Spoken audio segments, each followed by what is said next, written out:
Well,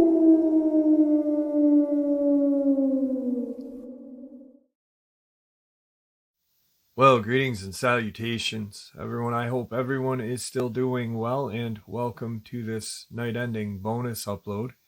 Before we jump into it, a couple links. As many of you know, I rely on Patreon, PayPal, channel membership, and the merch to help the channel to continue to grow and go.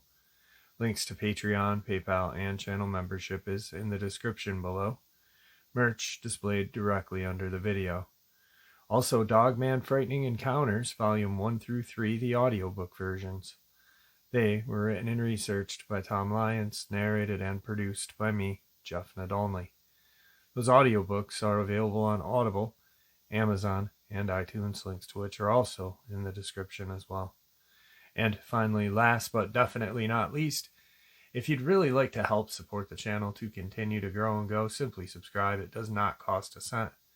Click the like button, takes half a second.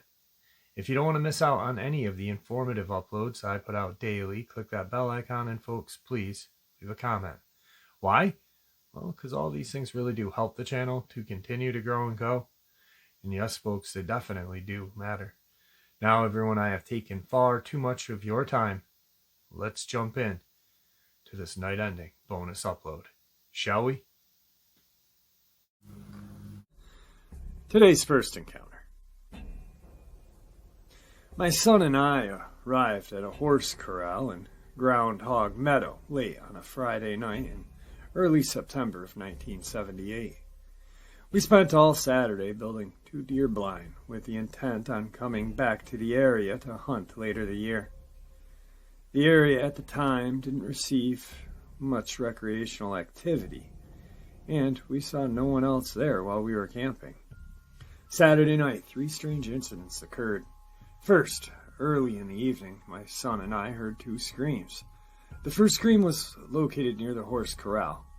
The second sounded like it was from something very large. It was very loud and low-pitched, sort of like a very angry, large man. I've heard mountain lions in the past, since I've hunted all my life, and this was nothing like that. A few moments later, we heard another scream, but just like the first, and it was coming from the east. We both acknowledged that we heard the screams, but neither of us knew what it was. My son checked on the horse corral and didn't see anything. Later that evening, we're sitting around the campfire, and I notice a pair of red eyes looking at me from near the horse corral. The area where the eyes were was in total darkness, and I don't know if firelight could have reached that far in order to cause eyes to reflect red. At first, I just thought it was a deer or another animal, but then it dawned on me that the eyes were at least 6 to 7 feet off the ground. Since I knew the area pretty well, I knew there were no trees or other objects in the area for something like an owl to stand on. After it watched me for about 30 minutes, I asked my son if he could see it. He did. He and I continued to be watched for another 30 minutes, an hour total. After I briefly looked away and turned back, the eyes were gone. The next morning, both my son and I checked the area and confirmed no trees or other objects were present for an animal to stand on and appear to be 7 feet tall. The last incident happened the same night when we were at the camper, eating dinner and getting ready for bed. The camper was on the bed of my utility truck and was at least 5 feet off the ground. As we were making sandwiches, we both heard and felt a loud bang or thud on the side of the camper. On the front driver's side of the camper was hit so hard it shook the whole truck. We grabbed the flashlights and immediately went outside, expecting to see either a tree limb or a very dazed deer. We saw nothing. We even circled the camper and still didn't see anything.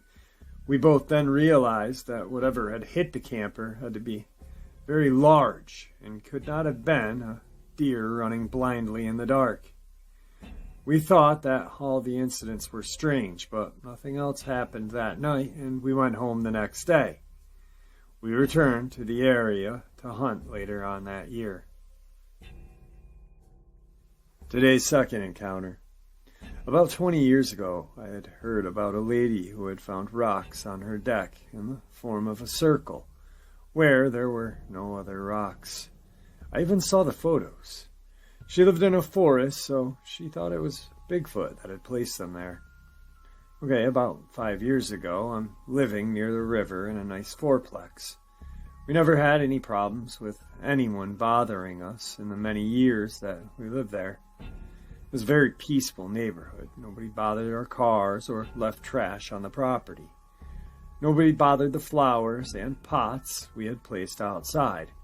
I had heard that Bigfoot can render themselves invisible at will, and I had also heard that there are invisible creatures that may be in our midst at any time, and we could never tell that they were there. I did a meditation exercise one night. I sent a mental image to Bigfoot. In my mind, I said, "Bigfoot, I send love and light to you. If you do roam around us invisibly, can you please leave me a sign?" That night, I kept my window open because it was pretty warm. It was high enough that I could always hear if someone was trying to get in. My neighbor across the way would always leave her light on outside. It would shine on my blinds so I could see if anyone had walked by the window. I was awakened at 3 a.m, and I saw a huge shadow walk by my blinds. I was too scared to look out and couldn't hear anything coming from outside. In the morning, my neighbor across the way asked, "Someone came in my backyard and took the little glass plates that I had back there. Did you see or hear anyone else last night?" And I said, "No, I didn't, but I walked past my unit where the large plastic garbage bins were, and sitting on a little plastic table we had out there were 4 little glass plates arranged in a circle, just like the rocks that lady had in my story." I was totally shocked. Never before had I seen anything like this happen in all the years I had lived there, or in the years that I had lived there after that. And this lady was a very sweet lady. I got the plates and returned them to my neighbor, and told her I had no idea who had put the glass plates there and like that in a circle. I wasn't about to tell her I thought Bigfoot put them there. In the future, I sure have to be careful to whom I direct my thoughts. What do you guys think? Please tell me. Today's third encounter. About a year ago, I met a really interesting guy who eventually became a good friend of mine. I'll call him Chris to keep his identity safe. We both had military backgrounds, so naturally we spoke about some of our exploits in those past lives. He had an unexpectedly haunting story to tell. So, here we go.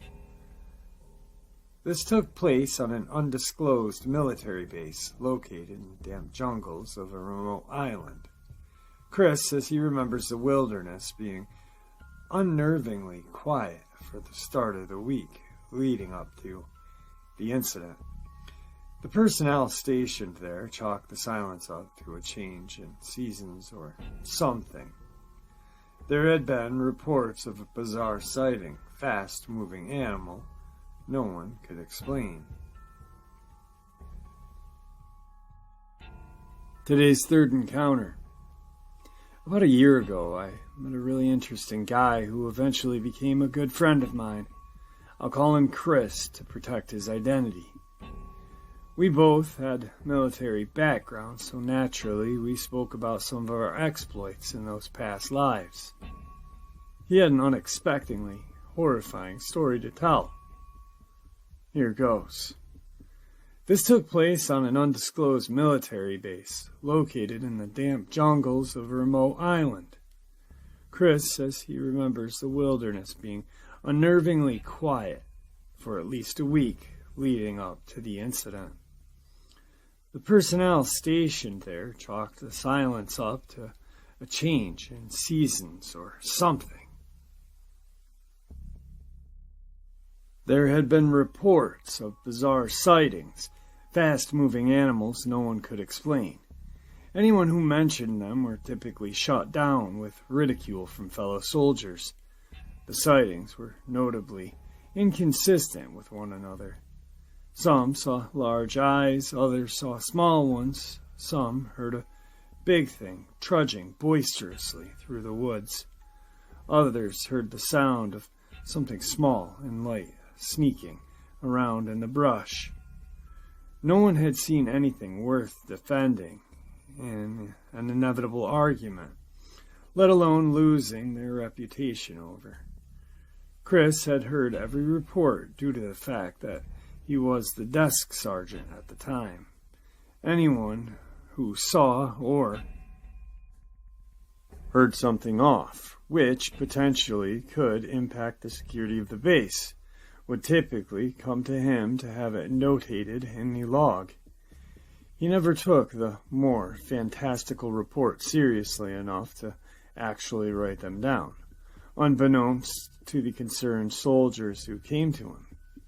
Some of them came just to talk about what happened, off the record, anyway, which would typically end up with them just trading ghost stories. On the night in question, Chris and his team were on the far side of the island, an area which was completely uninhabited, where no human presence could be found for hundreds of miles in every direction.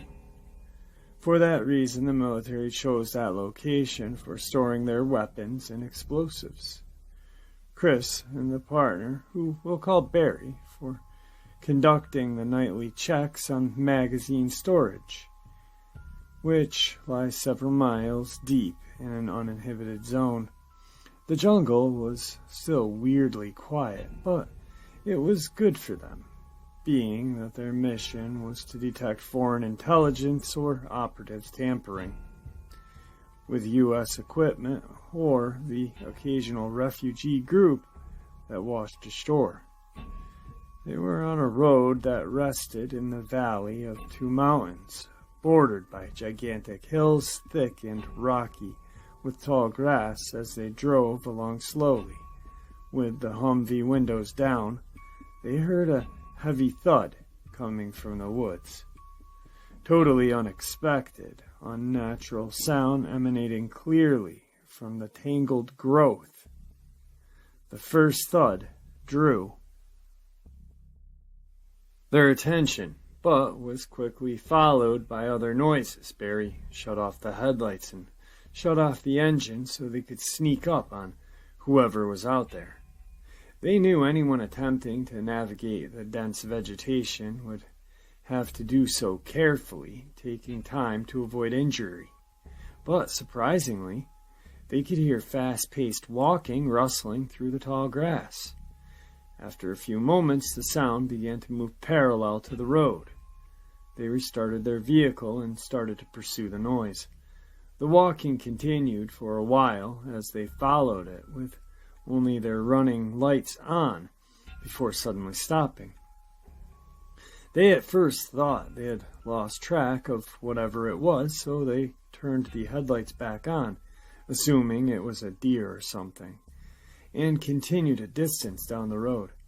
As Barry proceeded to turn the high beams on, both men noticed something in the distance, approximately 30 yards ahead, a humanoid creature jumping in the road and then into the brush on the other side. It was gray, over 2 meters tall, with a small oval head. Its movements were too swift for its size. The best way they could describe its leaping motion was like that of an impossible nimble frog. Seeing the creature instantly gave Chris the feeling of being punched in the stomach.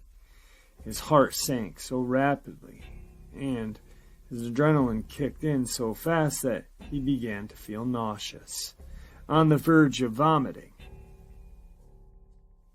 He laments that the fact that neither of them had the will to chase after the creature, but that the feeling of being at such a disadvantage was absolutely petrifying. The idea that they were stalking it raised a question. Were they hunting or being hunted themselves? Whatever it was, the monster definitely had a tactical advantage of position and mobility. Chris and Barry turned their truck around and sped off into the night. The woods remained silent for at least another week, returning to the normal droning sounds of local wildlife. Today's fourth part of the upload. Every year, mysterious incidences occurred in Pennsylvania. 2017 was a very active year for strange phenomena of various kinds. Observations of mysterious objects in the sky were reported in the daylight as well as nighttime. People reported very close-range encounters with many UFOs. There were numerous reports of strange creatures being seen as well, from sightings of Bigfoot to giant birds with huge wingspans. The large panthers, many people encountered creatures they couldn't explain. There were various other oddities reported, such as strange howls, odd footprints, mysterious booms. This year will mark 59 years of Stan Gordon's research into UFO phenomenon and other strange encounters that continue to be reported yearly across the Keystone State. Stan established a hotline for the public to report UFO sightings in 1969, and he continued to receive such calls on a regular basis along with emails. In 1970, Stan founded and directed the first of 3 volunteer research groups that investigated these incidents across the state. For many years, Stan was joined in the field by scientists, engineers, and a variety of research specialists that took a serious look into numerous unusual cases. When Stan began in field investigations in '65, it became apparent through many UFO sightings and, in fact, various other oddities reported could be satisfactorily explained with proper investigation. Many UFO sightings were misidentifications, such as bright stars and planets, lights on an aircraft, bright meteors, and weather-related events. In more recent years, Chinese lanterns, the International Space Station, and drones have created such reports. Some Bigfoot sightings were determined to be large shaggy dogs, bear, and hunters in ghillie suits. The following is a synopsis of some of the more interesting reports that came to Stan Gordon's attention during 2017. For many years, residents along the Chestnut Ridge area of Westmoreland County, who were familiar with sounds of the local wildlife, have been reporting loud howls and screams that they couldn't identify. In January, very long, high-pitched siren-like scream were again reported 2 days later from the other end of the state in Schuylkill County. Very similar sounds were also heard. The witness involved as a wildlife biologist who heard the sounds on 3 different occasions within 2 days and tried to record the vocalization. The scientist who was trained to identify animal sounds was unable to do so. In early February, in a rural area near Latrobe, witnesses driving through the area during an early morning hours watched a strange animal run in front of them across the road into a field. The animal was described as dark brown, 4-legged, stood about 4 feet, was thin and graceful, and had a long, pointy snout with no tail. Also during February, 3 daylight sightings of a spherical object were reported within a week from widespread locations. In Forest City, a silent black object hovered low in the sky, while a number of small round objects maneuvered near it. Some of the spheres appeared solid, while others were transparent. The larger object and spheres accelerated into the sky and were lost from sight. A few days later, a resident near Kittanning in Armstrong County was observing what appeared to be a military aircraft with a contrail. As the witness watched the jet move across the sky into the distance, he noticed what appeared to be a solid silver sphere hovering higher in the sky near where he had first spotted the jet. As the witness watched, the silver sphere streaked across the sky toward the northeast and was gone in seconds. 4 days later, another observer near Suttersville in Westmoreland County watched an aircraft enter a cloud and exit it that afternoon as it continued on its journey. Suddenly, the man saw a bright silver sphere appear in the sky at a low altitude. The sphere followed slowly along the path toward the cloud that it had entered. The witness watched for several minutes, but the object never exited the cloud. During the year, there were observations of formations of light, as well as triangular and rectangular objects. In April, a wooded area of Luzerne County, a witness was riding a bike that afternoon when she noticed movement along the tree line. She thought it was a bear, and with cubs, but was startled when it stood up and it looked to be 7 to 8 feet tall gorilla with long hair. The creature had very long arms, and placed in its hand on its face as it took long strides and walked off into the woods. The witness had the impression the creature may have been injured. Bigfoot sightings were reported yearly in Pennsylvania. Additional Bigfoot sightings were reported from various locations in 2017, including Westmoreland, Fayette, Butler, Cambria counties. Late in April of 2017, a witness in a rural area of Crawford County, Pennsylvania, observed a strange animal near her pond. The animal had a furry body that looked as black could be at the distance, and the animal appeared to have a body about 3 feet long, and the tail length was about the same. The tail hung straight back and curved up at the end. The witness felt like she had saw a panther. There were many other reports for years what people had described as black panthers being reported in that area of the state. In May, at a location near Chestnut Ridge, not far from Langori, a couple reported seeing some strange, huge, dark birds unlike they had seen before. In one instance, the group of huge flying creatures landed in their backyard.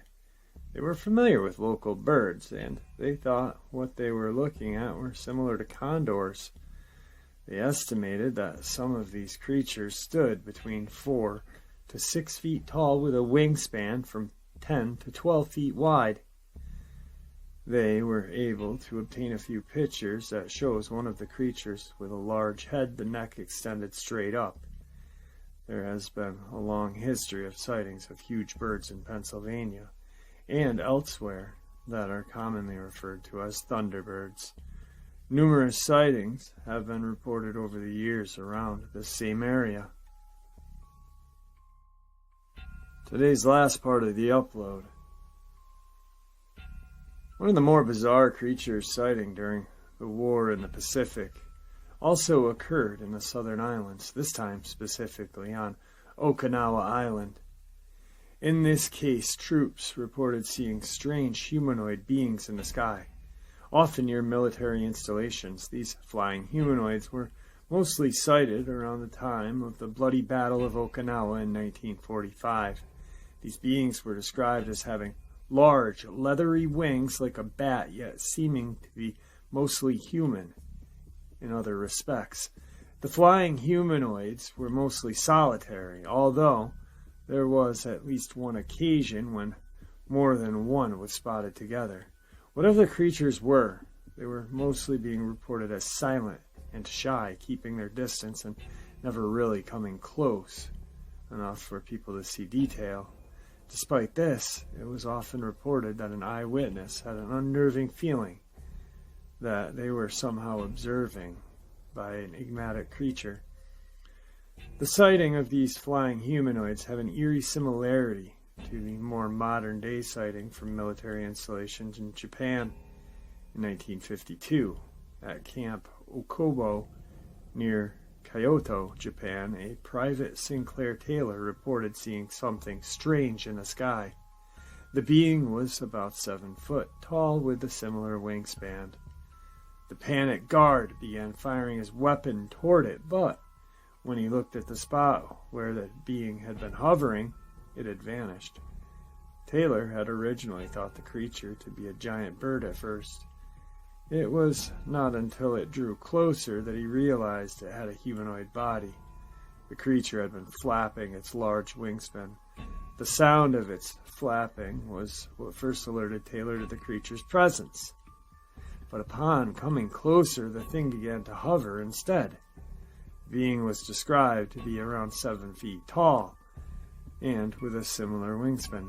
Depending on the report you read, there is also mention of glowing eyes. However, it is difficult to say if it was in Taylor's original report or embellishment added later.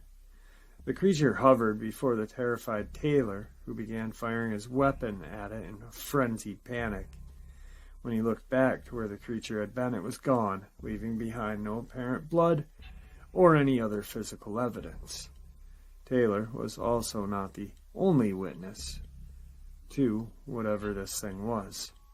When he reported to his sergeant, it was revealed that a guard had seen what was apparently the same thing a year before, although Taylor did not know of this other sighting and had no contact with the other eyewitness. The description of the creature was remarkably similar. It's unclear whether this sighting has anything to do with World War II sightings in Okinawa, but they seem similar enough to warrant mention. It is unfortunate that we may never have answers to these fascinating wartime cryptid accounts. At the time, there was rarely any attempt to collect evidence or launch a proper investigation into these bizarre occurrences. In most cases, such reports were considered merely anomalies or distractions from the wartime duty. In addition, few scientists would have been willing to go back and venture into these war zones to investigate such reports, even if they were so inclined. As such, World War II cryptid accounts such as these may forever be lost in time. And there you have it, folks. This night-ending bonus upload, which I do hope you all enjoyed as much as I enjoyed sharing it with you. I'd like to thank everyone who supports the channel. After all, it is your support that keeps the channel growing and going, and what gives folks like all of us a place and a chance to share our experiences and theories judgment-free. Just simply treated with the respect that we all deserve. Everyone, please stay safe, happy, healthy, and ever vigilant, keeping an eye on our children, pets, family, and friends. These creatures are real. They are out there and dangerous. Share this information with those you love and care about, and it may just help save their lives someday. Until next time, never stop asking questions, never stop searching for the truth, and God bless.